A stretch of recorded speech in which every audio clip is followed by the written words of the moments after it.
Omupira gutakatandikire habandize hayeshongorwe cyeshongoro cyihanga hamwe n'ebyamashomero kandi byo kwerinda birebye by'amani goro ziteberwa muzana Hassan Karibara umucweka cya kabiri. Umupira wo gutandikire buri timu inamani nabahagize barukutero rwari konka cyogeraniye bandize kuteba goro eyo muwezo wa coach wari yakasinga birayangire ekiresere hakatabanguko kandi police izire yakorogwayo waliyo mpira kuja kipa musoma tena bikombe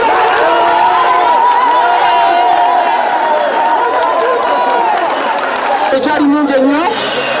wakubera anti bano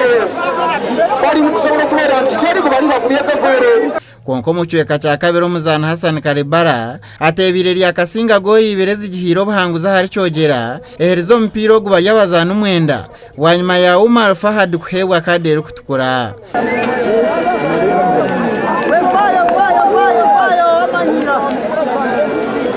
omuzano gwabishiki abazana bashema gari zuborekiro bukodyo nuko kusinga shuku vocational na gori na harobusha Duncan zumugumyoro mukuru w'ebyemizano y'amashomero shema hamwe na Grace rukumbagazo wa Shema Girls bashabere bakuru b'amashomero kugumana bahagira emizano habwa abana babishiki mwenu egwe no muzembe munonga kandi gushisha emizano yetu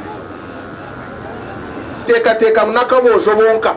eco neco kujumirira ihanga ryo no program zaryo ndiendara hagiro mwana w'umwishiki abana bonana bengana konkanye we kurigiro ko nashomero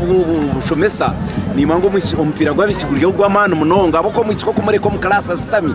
takubasa kurugayo then akabe exposed mu community na no kuzahihanga niyo shaze mu training umupira gwabiki aboko umupira gwabiki bambatero umupira no gukira gwabojo esa unshabirwe DEO washema obira ryo mugenyi mukuru arawire bakuru b'amashomero abatari kwikiriza beji omukwejumbero mu byemezano kintu cya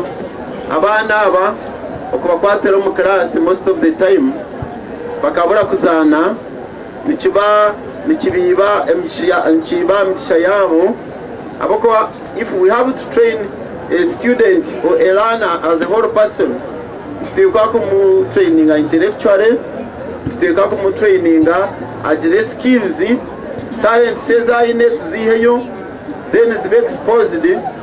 tuyemo ba dokasizi kuru tuyemo ba kiprotiki tuyemo babiri yabakweshongora